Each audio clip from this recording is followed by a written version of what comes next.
দাঁড়ান, কি কি এই চুতিয়া মার্কা মেয়েটা কি গানের মিনিং জানে নাকি সত্যিতেই তার অনেক বেশি তাপমাত্রা?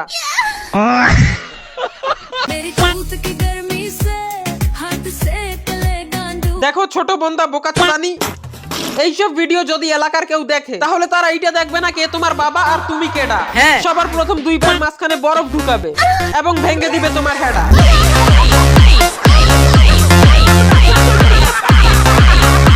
মানে ভাই দেশে আবার এটা কোন ধরনের ভাইরাস এসে পড়লো?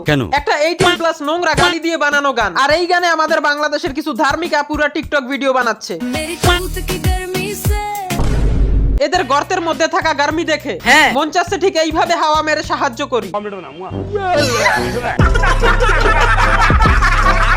দেখেন আমরা সবাই জানি টিকটকার মানেই প্রিমিয়াম কোয়ালিটির, আর যদি এই নোংরা চোরা এল জেনারেশনের ফিমেল টিকটকারদের কথা বলি, এদেরকে দেখলেই মন থেকে একটা কথা বের হয়,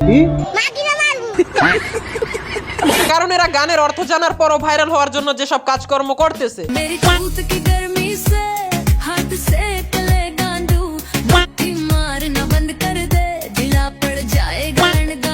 এদের এইসব প্রতিভা দেখেই আজকাল ছেলেরা দুর্বল হয়ে যাচ্ছে। একটা গ্যাসের বোতল উঠাতে বললে লে টিকটক প্রেমীদের অবস্থা।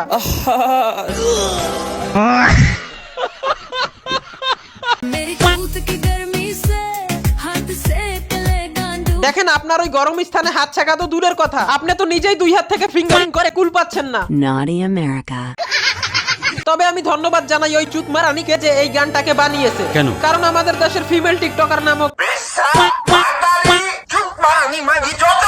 এদের সকলের চরিত্রের সাথে গানটা একদম একুরেট ভাবে মানিয়েছে।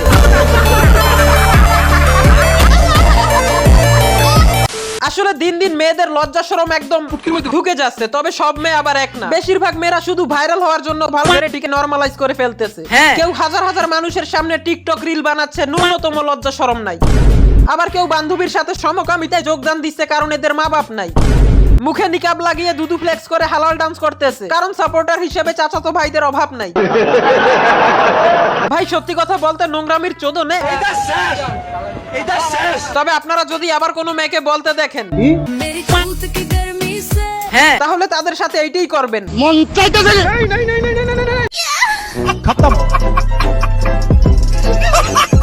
Bye bye tata goodbye गया।